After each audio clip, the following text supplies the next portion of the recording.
Hello everyone, welcome है आपका हमारे चैनल एसएससी बुक एसबी में। आज हम अपनी वीडियो में देखने वाले हैं इंग्लिश वोकैबुलरी में पूछे गए सभी most repeated idiom and phrases. तो चलिए अपनी वीडियो को स्टार्ट करते हैं।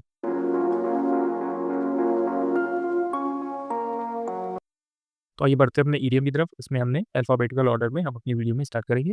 तो पहला जो इडियम आता है हमारा वो है अ बर्ड्स आई व्यू। तो अ बर्ड्स आई व्यू का मतलब होता है कि एक जर्नल व्यू लेना, एक ऊपर से सामान्य दृश्य देखना, या फिर एक जल्दीबाजी में जो सरसरी निगाह होती है उस तरह से किसी भी चीज़ को देखना, तो उसी को बोला जाता है अ बर्ड्स आई व्यू। अगला इडियम आता है हमारा अबव बोर्ड। अबव बोर्ड का मतलब होता है काफ़ी ज़्यादा ईमानदारी से, ऑनेस्टी से। तो आप इस चीज़ को याद रखेंगे, अबव बोर्ड का मतलब होता है काफ़ी ज़्यादा ऑनेस्ट तरीके से। अगला इडियम है जो कि है अ ब्लू आइड बॉय। अ ब्लू आइड बॉय मतलब कि एक ऐसा व्यक्ति जो बहुत ज़्यादा सभी के लिए डियर हो, प्यारा हो, तो उसी को बोला जाता है अ ब्लू आइड बॉय। नेक्स्ट है अगला इडियम जो कि है a bull in a China shop. A bull in a China shop का मतलब क्या होता है कि एक एक्सट्रीमली क्लमज़ी पर्सन है, मतलब कि थोड़ा-सा अनाड़ी व्यक्ति है, जिसे काम करने की समझ ना हो, तो उसी को कहा जाता है a bull in a China shop. अज्ञानी या फिर भोंदू टाइप का कोई व्यक्ति हो। अगला है इडियम हमारा अ क्लोज़ फिस्टेड पर्सन। अ क्लोज़ फिस्टेड पर्सन का मतलब होता है कि एक माइज़रमैन, मतलब कि वो अपना एक भी पैसे बहुत ही सावधानी से खर्च करता है या फिर खर्च नहीं करता। वो कंजूस व्यक्ति उसे कहा जाता है। तो आप इस चीज़ को याद रखेंगे, अ क्लोज़ फिस्टेड पर्सन मतलब कि थोड़ा-सा miser man. A chip off a old block. A chip off a old block का मतलब होता है कि आप अपने माता-पिता के जैसे ही दिखाई दे रहे हैं, रिसेंबलिंग कर रहे हैं अपने पेरेंट्स की तरह। आप इस चीज़ को याद रखेंगे। अ chip off a old block का मतलब होता है कि जैसे आपके पेरेंट्स हैं, आप भी कुछ-कुछ उन्हीं की तरह हैं। अगला है हमारा इडियम जो कि है अ डैम्सेल in distress. A डैम्सेल in distress का मतलब होता है अ हेल्पलेस वुमन। अ हेल्पलेस वुमन मतलब कि एक असहाय नारी जिसका कोई हेल्प ना करे। अगला है अ फूल्स पैराडाइज़। अगला इडियम है अ फूल्स पैराडाइज़ मतलब कि बेफिज़ूल का रीज़न देना या फिर मूर्खतापूर्ण कारणों के लिए खुश हो जाना, कि हमने कुछ ऐसी चीज़ बनाई जो वास्तविक में कभी भी सच नहीं हो सकती, पर उसे हम अपने मन में सोच के खुश हैं। तो अ फूल पैराडाइज़ का मतलब वही हो जाएगा। अगला इडियम है हमारा जो कि है अ गोल्डन मीन। अ गोल्डन मीन का मतलब होता है कि बीच का कोई भी 2 रास्ते में से एक चुनना। तो अ गोल्डन मीन मतलब कि बीच का मार्ग या फिर जो बीच का म मध्यम का रास्ता है उसे हम चूज़ किया। अगला है अ हर्नेट नेस्ट। अ हर्नेट नेस्ट का मतलब होता है कि एक बहुत ही अनप्लीजेंट सिचुएशन है, मतलब एक ऐसी स्थिति है जो बहुत ही ज़्यादा अच्छी नहीं है। तो आप इस चीज़ को, इसी गेम को याद रखेंगे। हर्नेट्स नेस्ट मतलब होता है कि अनप्लीजेंट सिचुएशन है आपके लिए। अगला है अ लाफिंग स्टॉक। अ लाफिंग स्टॉक का मतलब होता है कि कोई भी एक ऐसी चीज़ जो हँसी के लायक हो, ऑब्जेक्ट ऑफ लाफ्टर मतलब हँसी का पात्र होना। तो अ लाफिंग स्टॉक का मतलब होता है कि कोई भी एक ऐसी चीज़ जिसे देख के हँसी आए। अगला है लाइव वायर। लाइव वायर का मतलब होता है कि काफ़ी ज़्यादा एक्टिव व्यक्ति, मतलब कि काफ़ी ज़्यादा जो है ऊर्जावान व्यक्ति हो, एनर्जेटिक व्यक्ति हो, तो उसी को बोला जाता है लाइव वायर। वीडियो में आगे बढ़ने से पहले दोस्तों एक इंपॉर्टेंट इन्फॉर्मेशन आप सभी के लिए। अगर आप 2025 एसएससी एग्जाम्स की तैयारी कर रहे हैं, चाहे वो सीजीएल हो, सीपीओ हो, सीएचएसएल, एमटीएस, जीडी, स्टेनो या फिर सिलेक्शन पोस्ट, तो आपके लिए इंग्लिश वोकैबुलरी की बुक काफ़ी यूज़फुल हो सकती है। ये बुक जो है वो ई-बुक है, आपको इसका पीडीएफ मिल जाएगा मात्र 39 रुपीज़ में। आप अगर हमें नीचे व्हाट्सएप नंबर दिया है, उस पे मैसेज करेंगे तो ये ई-बुक आपको मात्र 39 रुपीज़ में मिल जाएगी। इस बुक में हमने दिया है आपको one word substitution, idiom and phrases, synonym, antonym और फ्रेजल वर्ब। जैसा आप सभी जानते हैं, फ्रेजल वर्ब भी बहुत ज़्यादा इंपॉर्टेंट हो गया अभी एसएससी एग्जाम्स में। 1 से 2 क्वेश्चन आपको इंग्लिश में फ्रेजल वर्ब से देखने को मिल जाएँगे। तो ये काफ़ी यूज़फुल बुक होने वाली है। इसमें आप देख लीजिए कि आपको सभी चीज़ें जो हैं, सभी टॉपिक वो अल्फ़ाबेटिकल ऑर्डर में देखने को मिल जाएँगे और इसमें काफ़ी अच्छी-खासी मात्रा में सभी टॉपिक हैं। तो आपको इसमें कोई भी ज़्यादा दिक्कत नहीं आएगी। इसमें आपको प्री और मेंस सभी तरीके के एग्ज़ाम्स में रिलेटेड जो भी क्वेश्चन पूछे गए हैं, वो सभी इसमें ऐड मिलेंगे। जैसे कि सिनोनिम, एंटोनिम आप देख सकते हैं, फ्रेजल वर्ब आप देख सकते हैं, ये भी अल्फ़ाबेटिकल ऑर्डर में जो है वो सभी दिया हुआ है। जैसा कि आप सभी ने देखा कि ये बुक हमारी मात्र 39 रुपीज़ में है। आप चाहें तो ये बुक आप हमसे व्हाट्सएप नंबर पे मैसेज करके ले सकते हैं, जो कि सिर्फ़ 39 रुपीज़ में आपको मिल जाएगी। ये काफ़ी यूज़फुल बुक है, जो आपकी एसएससी एग्ज़ाम्स में इंग्लिश वोकैब्युलरी वाले जो पोर्शन है, उसको बहुत ही अच्छे से कंप्लीट कर सकती है। अगला आइडिया आता है हमारा जो कि है a man of letter. A man of letter का मतलब होता है कि काफ़ी ज़्यादा विद्वान व्यक्ति, काफ़ी ज़्यादा ज्ञानी व्यक्ति, तो प्रोफिशिएंट इन लिटरेचरी आर्ट।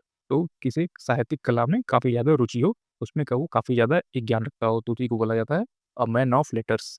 अगला है a needle in a हैस्टैक। A needle इन अ हैस्टैक मतलब कि घास के ढेर में सुई ढूँढने वाली जो कहावत आपने सुनी होगी, तो वो इसी से रिलेटेड है। अ निडल इन अ हैस्टैक मतलब कि कोई भी एक ऐसी चीज़ जिसे कर पाना या जिसे ढूँढ पाना काफ़ी ज़्यादा प्रॉब्लम हो, काफ़ी ज़्यादा मुश्किल हो, तो आप इस चीज़ को याद रखेंगे कि अ निडल इन अ हेस्टैक इसका मतलब होता है कि कोई ऐसी चीज़ जिसे ढूँढ पाना, जिसे कर पाना काफ़ी ज़्यादा कठिन हो। अगला है अ पीस ऑफ केक, तो ये सभी को याद होगा, पीस ऑफ केक का मतलब होता है बहुत ही ईज़ी टास्क। अगला है अ सी चेंज, अ सी चेंज का मतलब होता है अ कंप्लीट ट्रांसफॉर्मेशन, मतलब कि पूर्ण रूप से कोई बदलाव हो जाए, जैसे कि कोई सी है, नदी है, महासागर है, वो अचानक से चेंज हो जाए, तो वो बहुत बड़ा बदलाव देखने को मिलेगा हमें कि आज ये जो सी थी, समुद्र था वो यहाँ पे है, पर कुछ दिन बाद वो समुद्र वहाँ नहीं है, तो क्या होगा कि काफ़ी ज़्यादा बहुत बड़े बदलाव देखने को मिलेंगे कि ये अचानक से कैसे हो गया, तो इस तरह से भी आप याद रख सकते हैं। अगला है अ storm in a tea cup, a storm in a tea cup मतलब कि छोटी-सी बात का बड़ा बना देना या फिर छोटी-सी बात पे बहुत ज़्यादा बवाल कर देना, बात का बतंगड़ बनाना, तो इसी से आप याद रख लीजिए a storm in a tea cup, ज़रा-सी टी कप में बहुत ज़्यादा चीज़ें इधर-उधर हो गई हैं। अगला है एचएल सील, तो एचएल सील का मतलब होता है कि उसकी कोई भी कमज़ोरी, तो अ वीकनेस, तो आप इस चीज़ को याद रखेंगे। एचएल सील का मतलब होता है कि उसकी कमज़ोरी है उसकी हील में, तो आप इस चीज़ को ऐसे याद रख सकते हैं कि एचएल सील का मतलब होता है कि उसकी क्या कमज़ोरी है, उसकी हील में कमज़ोरी है। अगला है action speaks louder than word, action speaks जो है वो लाउडर देन वर्ड, ये भी एक इडियम है, इंपॉर्टेंट इडियम है, तो आप इसको याद रखेंगे कि लोगों के कार्य करने से अंदाज़ा लगाया जा सकता है। तो आप इस चीज़ को याद रखेंगे कि intention can be judged by people's action, लोगों के कार्य करने से और उनके इरादों का अंदाज़ा लगाया जा सकता है।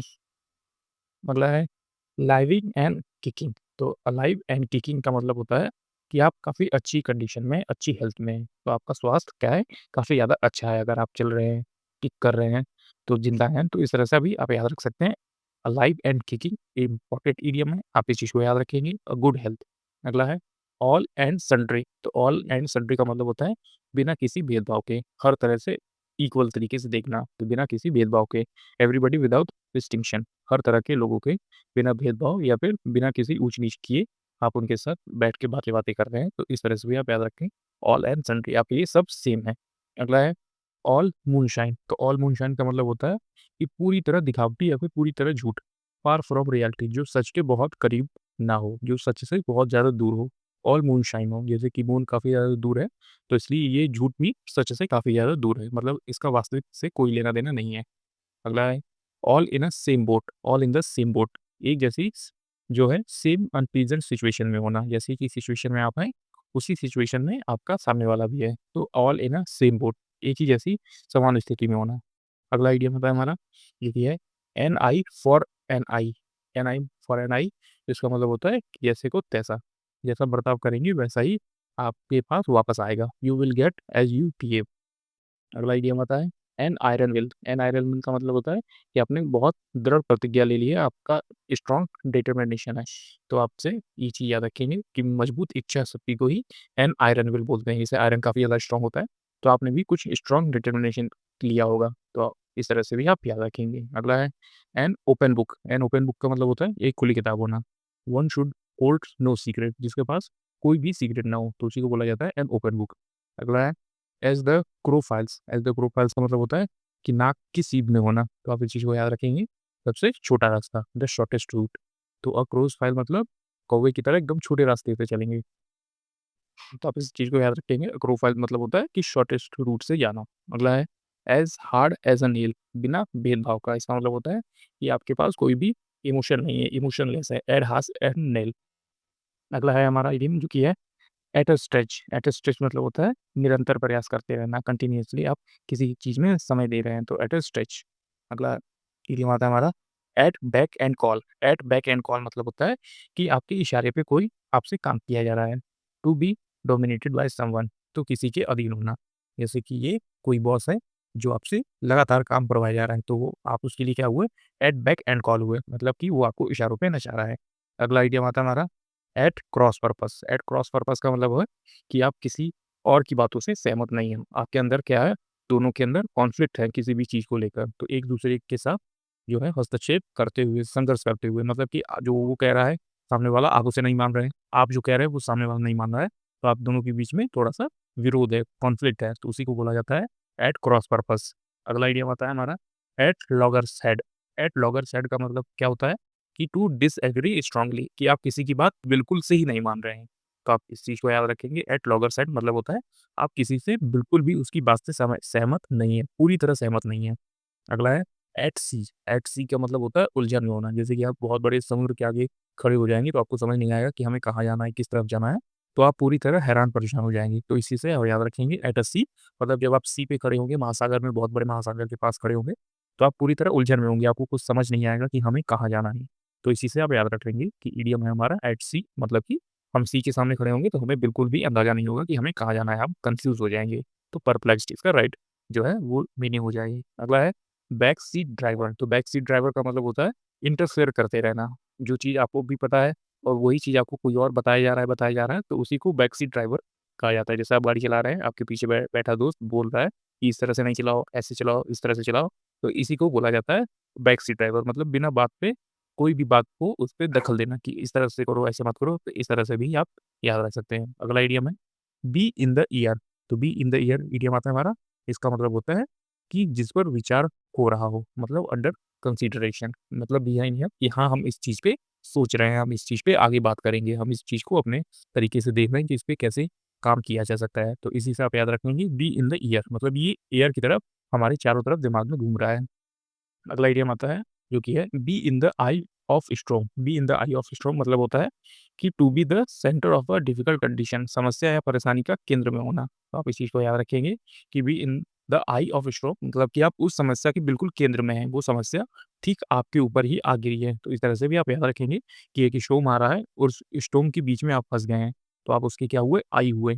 तो B in the eye of storm मतलब कि समस्या में पड़ जाना। अगला है इडियम हमारा बेयर फ्रूट, तो बेयर फ्रूट का मतलब होता है कि काफ़ी ज़्यादा अच्छे पॉज़िटिव रिज़ल्ट्स आपको देखने को मिले। जैसे आपने एग्ज़ाम की तैयारी करी, बहुत मेहनत किया और एट द एंड लास्ट में आकर आपकी जॉब लग गई। तो आपका जो परिणाम हुआ, जो रिज़ल्ट हुआ, वो पॉज़िटिव में आया। तो इसी से आप याद रखेंगे कि सब्र का फल जो है वो मीठा होता है। तो बेयर फ्रूट से भी आप याद रख सकते हैं कि अच्छे काम करके जो फल मिलेगा, जो उसका रिज़ल्ट होगा वो अच्छा ही आएगा।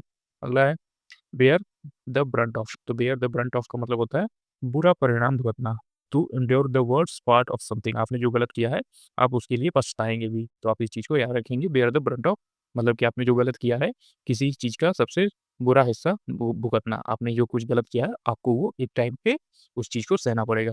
अगला है बैंड ओवर बैकवर्ड्स, तो बैंड ओवर बैकवर्ड्स का मतलब होता है पूर्ण तरीके से प्रयास करना। तो आप इस चीज़ को याद रखिए to make every effort to achieve something. तो आपने बहुत ज़्यादा कोशिश करी, हर तरह का एफर्ट लगाया उस चीज़ को पाने के लिए, अपने रिज़ल्ट को अच्छा बनाने के लिए आपने हर तरह के एफर्ट लगा दिए। तो इस तरह से भी आप याद रखेंगे बेंड ओवर बैकवर्ड्स। अगला है इडियम हमारा बाइट द डस्ट, तो बाइट द डस्ट का मतलब होता है सफ़र टू डिफीट, मतलब कि हार का सामना करना पड़ा। आपने उस चीज़ को हरा दिया तो सामने वाले को बाइट द डस्ट करना पड़ेगा, मतलब हार का सामना उसे करना पड़ेगा। अगला है बटरफ्लाइज़ इन द स्टमक, तो बटरफ्लाई इन द स्टमक का मतलब होता है काफ़ी ज़्यादा एंग्ज़ियस हो जाना, नर्वस हो जाना, परेशान हो जाना। तो बटरफ्लाई इन स्टमक मतलब होता है थोड़ा-सा परेशान हो जाना। अगला आइडिया आता है हमारा जो कि है by the skin of his teeth, इसका मतलब होता है कि काफ़ी बहुत ज़्यादा मुश्किल से उस चीज़ से आपने वो चीज़ काम की, काफ़ी मुश्किल से आपने वो काम किया। हैविंग अ नैरो एस्केप, बहुत कम फासले का अंतर होना। तो मुश्किल से बच पाना या फिर मुश्किल से कोई भी चीज़ को आगे ओवरकम कर पाना। तो by the skin of his teeth का मतलब होता है कि बहुत कम जगह थी फिर भी आप बच के निकल गए। अगला आइडियम है हमारा जो कि है कॉल द शॉट्स, तो कॉल द शॉट्स का मतलब होता है कि हुक्म चलाना to the person in charge, जो कि उस पर्सन ने वहाँ का चार्ज ले रखा है, तो आपको उसकी बातें सुननी पड़ेंगी। अगला है come to the light, come to the light का मतलब होता है टू नोन पब्लिकली, आपने उस चीज़ को पब्लिकली कर दिया, आप सब लोग उसे जान सकेंगे। अगला है कूल एज़ कुकम्बर, तो कूल एज़ कुकम्बर मतलब होता है बहुत ज़्यादा शांत और पेशेंस वाला व्यक्ति, काफ़ी उसके पास धैर्यवान है, मतलब कि बहुत ज़्यादा शांत है। नॉट नर्वस और इमोशनल, मतलब कि बहुत ज़्यादा वो इमोशनल भी नहीं है, नर्वस भी नहीं है, नॉर्मल है, कूल है।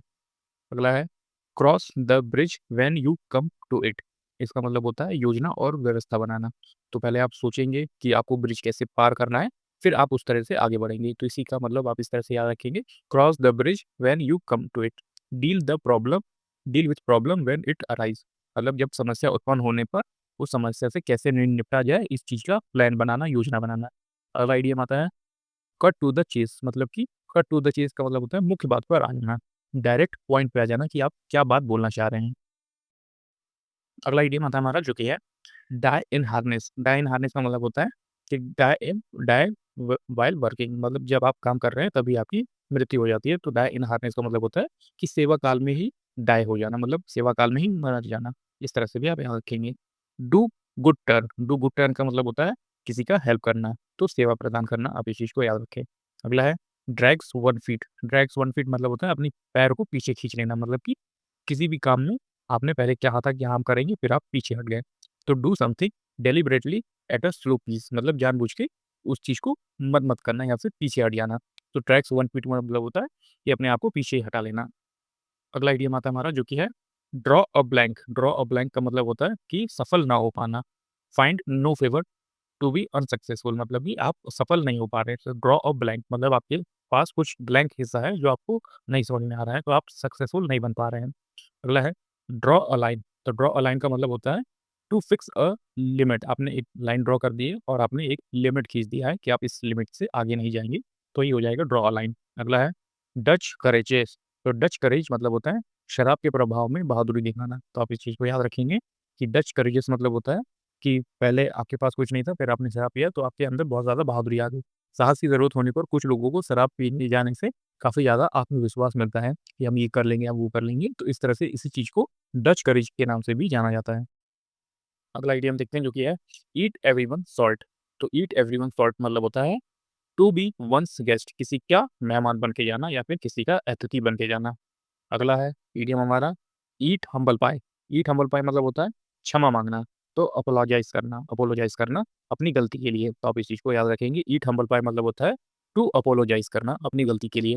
अगला है एंड इन फिस्को। एंड इन फिस्को मतलब होता है पूर्ण असफलता, मतलब आपने जो प्लान बनाया है वो पूरी तरह रॉन्ग हो गया है और आपको सफलता नहीं मिली। तो एंड इन फिस्को मतलब होता है कि आपको पूर्ण असफलता मिली है, आपका प्लान बिल्कुल भी सक्सेसफुल नहीं हो पाया है। अगला आइडियम देखते हैं। अगला आइडियम है हमारा एवर एंड अनॉन। तो एवर एंड अनॉन का मतलब होता है कि साल में कभी-कभार, रेयर एंड अनफ्रीक्वेंटली। तो कभी-कभी जो चीज़ घटती है तो उसी को एवर एंड अनॉन बोलते हैं। अगला इडियम आता है हमारा आई वॉश। आई वॉश मतलब होता है कि किसी को धोखा दे देना या आँखों में धूल झोंकना और डिसेप्शन। तो डिसेप्शन मतलब होता है किसी के साथ धोखा करना। Fall back on. अगला इडियम है फॉल बैक ऑन मतलब होता है सपोर्ट लेना, किसी का सहारा लेना। तो आप इस चीज़ को याद रखेंगे। फॉल बैक ऑन का मतलब होता है आवश्यकता से बाहर निकलने पर, आवश्यकता से बाहर या असमर्थ होने पर किसी का सहारा लेना। जब आप आवश्यकता है, आपको ज़रूरत है, तो आपने किसी की हेल्प ली। अगला है इडियम हमारा फार क्राई फ्रॉम। तो फार क्राई फ्रॉम मतलब होता है to be very different from, मतलब कि कुछ अलग होना, कुछ अलग तरीके से दिखाई देना। मतलब कि आपके पास 4 चीज़ें हैं, तो 4 में से 3 चीज़ें एक जैसी हैं और एक जो है वो डिफरेंट है, बिल्कुल अलग है। तो वो क्या हुआ? फार क्राई फ्रॉम हुआ। आइए बढ़ते हैं अपने अगले इडियम की तरफ जो कि है फेदर वंस ऑन नेस्ट। गलत तरीके से धन कमाना। तो फेदर वंस ऑन नेट मतलब होता है कि आपने ईमानदारी से पैसे नहीं कमाए, बेईमानी करके आपने लाभ प्राप्त किया है। तो फेदर वंस वंस नेट हो जाएगा। अगला है फ्यू एंड फार बिटवीन। तो कभी कभार, इसका भी मीनिंग होता है फ्यू एंड फार बिटवीन मतलब होता है रेयर और सेल्डम सीन, मतलब कि एक ऐसी चीज जो कभी कभार ही देखने को मिले। अगला है फाइट शाई ऑफ। फाइट शाई ऑफ का मतलब होता है टालना या फिर हिचकिचाना या फिर कोई भी चीज अवॉइड करना, एनकाउंटरिंग। तो जैसे कि आप किसी चीज़ में जो है वो उलझ गए हैं या फिर आप पे कोई गुस्सा कर रहा है, तो आप सामने गुस्सा ना कर के उस चीज़ को टाल दें, तो उस चीज़ को अवॉइड कर दें, तो फाइट शाई ऑफ हो जाएगा।